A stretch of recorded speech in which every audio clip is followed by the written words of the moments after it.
Hello children, I hope you are fine. तो बच्चों देखो, हम आज स्टार्ट करेंगे आपके चैप्टर फर्स्ट के क्वेश्चन आंसर्स। तो आप देख रहे हो यहाँ पे मैंने कुछ क्वेश्चंस पर ही सर्कल कर रखा है और यही क्वेश्चन आपको करने हैं, ऑल क्वेश्चंस नहीं करने हैं। ओके, तो लेट्स स्टार्ट। देखो फर्स्ट क्वेश्चन क्या है आपका, what were the emperors 3 questions, यानी एम्परर के 3 क्वेश्चंस क्या थे। तो बच्चों ये आपको मिलेगा चैप्टर की शुरुआत में ही, और ये रहे देखो द 3 क्वेश्चंस कौन कौन से थे। तो यहाँ से यहाँ तक आपको फर्स्ट वाले का आंसर ये हो जाएगा। ठीक है, ये आपको करना है। समझ में आ रहा है बच्चे। दूसरा क्वेश्चन आप देख रहे हो, दूसरा तो कराया नहीं है, तीसरा भी नहीं है, फोर्थ है देखो, how the emperor help the bounded man, मतलब घायल आदमी की हेल्प एम्परर ने किस तरह से की। तो बच्चों इसका आंसर आपको मिलेगा इधर, ये देखो, the emperor cleaned the wound, साफ़ किया उसका घाव, थ्रू आउटली पूरी तरह से, and then used his own shirt, और अपनी शर्ट को बैंडेज की तरह, पट्टी की तरह बांध दिया। But the blood completely soaked it with in minutes, लेकिन वो बहुत जल्दी ही ब्लड को सोख लेता था कपड़ा। ये ठीक है, ही राइजन द शर्ट आउट, मतलब उसको शर्ट को निचोड़ देता, एंड बैंडेज, और फिर से पट्टी कर देता, बांध देता। The wound the second time, दोबारा से उसने बांधी।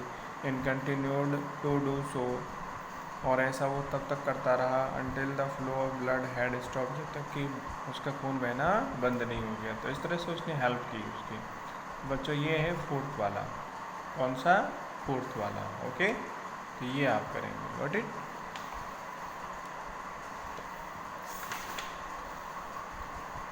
नेक्स्ट है बच्चों, did the emperor receive all answers of his questions, क्या उसको सारे क्वेश्चंस के जवाब मिल गए थे।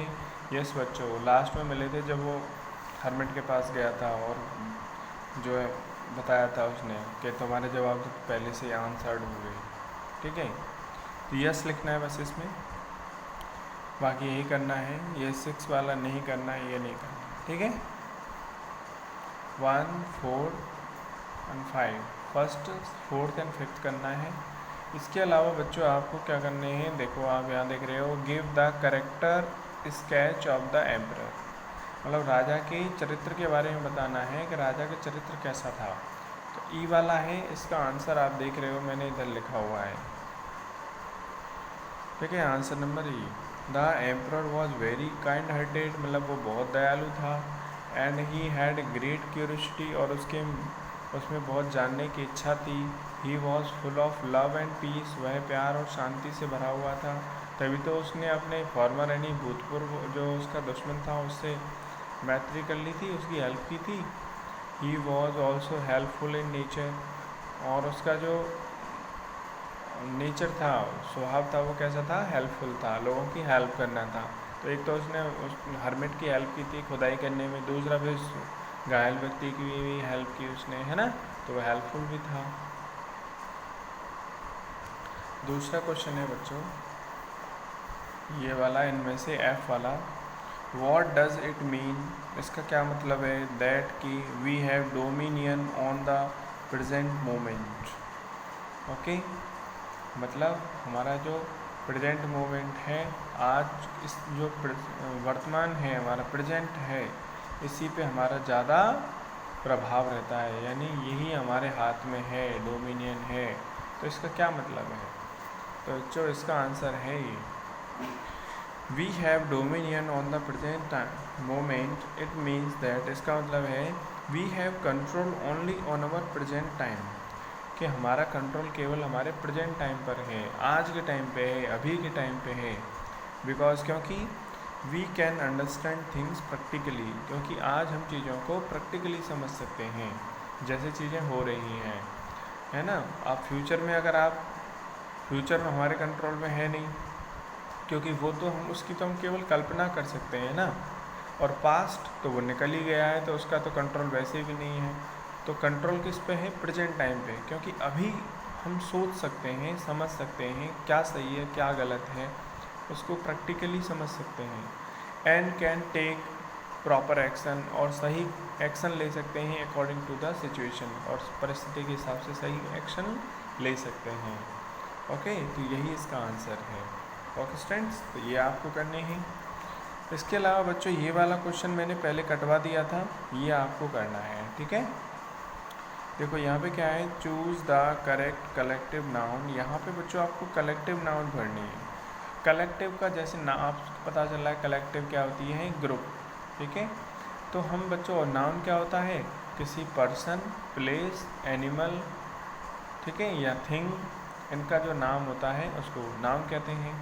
तो कलेक्टिव नाउन का मतलब है किसी पर्सन, इंसानों का ग्रुप हो, या एनिमल्स का ग्रुप हो, चाहे चीज़ों का ग्रुप हो, यानी group of persons, group of animals, group of things, ठीक है, ग्रुप ऑफ पर्सन्स, तो इसको हम कहते हैं कलेक्टिव नाउन, ठीक है। तो यहाँ पे जैसे आपको देख रहे हो, यहाँ पे कुछ हेल्प बॉक्स दे रखा है, और यहाँ से हमें इसको फिल करना है, ठीक है।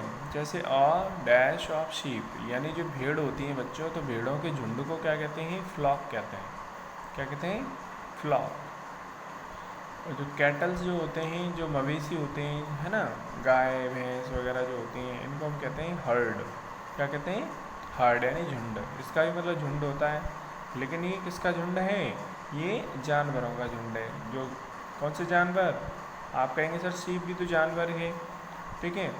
कैटल्स जो, ठीक है, जो जैसे गाय भैंस वगैरह होते हैं, इस तरह से, है ना। और आगे देखो आप, बीज यानी मधुमक्खियाँ होती हैं, तो उनको हम, उनका जो छत्ता होता है, अब एक मधुमक्खी तो रहती नहीं है, सारी साथ में रहती हैं, तो उनका भी ग्रुप होता है। उसको या तो हम हाइव कहते हैं या फिर स्वार्म कहते हैं, दोनों कहते हैं, ठीक है। ऐसे ही स्टार, तारे जो होते हैं, वो अकेला तारा तो है नहीं, सब मिलकर के तारे होते हैं, तो उनको कहते हैं गैलेक्सी, यानी ग्रुप ऑफ स्टार्स को क्या कहेंगे? गैलेक्सी। ऐसे ही बहुत कई सारे डांसर अगर एक साथ डांस कर रहे हैं तो इसको कहेंगे ट्रुप ऑफ डांसर्स, ओके। ऐसे ही यहाँ पे देखो, ऑक्सन यानी क्या होता है? ऑक्स यानी बैल, और ऑक्सन यानी बहुत सारे बैल। द ग्रुप ऑफ ऑक्सन्स क्या कहलाएगा? क्लस्टर। क्या कहलाएगा? क्लस्टर, ठीक है। आगे देखो, आ बोर्ड ऑफ डायरेक्टर्स। अगर मान लो कोई कंपनी है, तो उसमें कई सारे डायरेक्टर्स होते हैं, और तो सारे जो डायरेक्टर्स हैं उनको मिला करके कहते हैं, ग्रुप ऑफ डायरेक्टर्स को कहते हैं बोर्ड। ऐसे ही बच्चों, शिप होते हैं, पानी के जहाज होते हैं, उनको सबको मिला करके कहते हैं फ्लीट, ठीक है, यानी ग्रुप ऑफ शिप्स क्या कहलाता है? फ्लीट। ऐसे ग्रुप ऑफ ड्रॉर्स क्या कहलाता है? ड्रॉर्स जानते हो बच्चों आप, जो अलमारी वगैरह होते हैं उसमें ड्रॉअर होते हैं सामान वगैरह रखने के, कपड़े रखने के, तो उसको कहते हैं चेस्ट। क्या कहते हैं? चेस्ट, ठीक है। एक चेस्ट हमारी छाती जो होती है, सीना जो होता है, उसको भी कहते हैं, लेकिन यहाँ पे जो ड्रॉअर्स होते हैं, ठीक है, अलमारी के, उसको कहते हैं चेस्ट, ओके। ऐसे ही डैश, ये ग्रुप ऑफ वॉल्व्स क्या कहलाएगा? वॉल्व्स यानी भेड़िया, है ना, WOLF, वॉल्व क्या कहते हैं? भेड़िया। अब इसका प्लूरल अगर हम बनाएंगे तो क्या बनेगा? वॉल्व्स, यानी बहुत सारे भेड़िया, यानी ग्रुप ऑफ वॉल्व्स क्या कहलाता है? Pack, okay. तो ये कलेक्टिव नाउन भी आपको करने हैं, फिल करने हैं, देन करने हैं अपनी नोटबुक में, ओके। तो आई होप आपको ये होमवर्क समझ में आ गया है। और बच्चों मैं आपको बता दूं कि देखो, इसी चैप्टर में से आपका जो है कल का टेस्ट आने वाला है, ठीक है। तो इसमें आप इसके हार्ड वर्ड्स करेंगे, और जो भी मैंने इस चैप्टर में कराया है वो कंप्लीट आप करेंगे। Got it? ठीक है।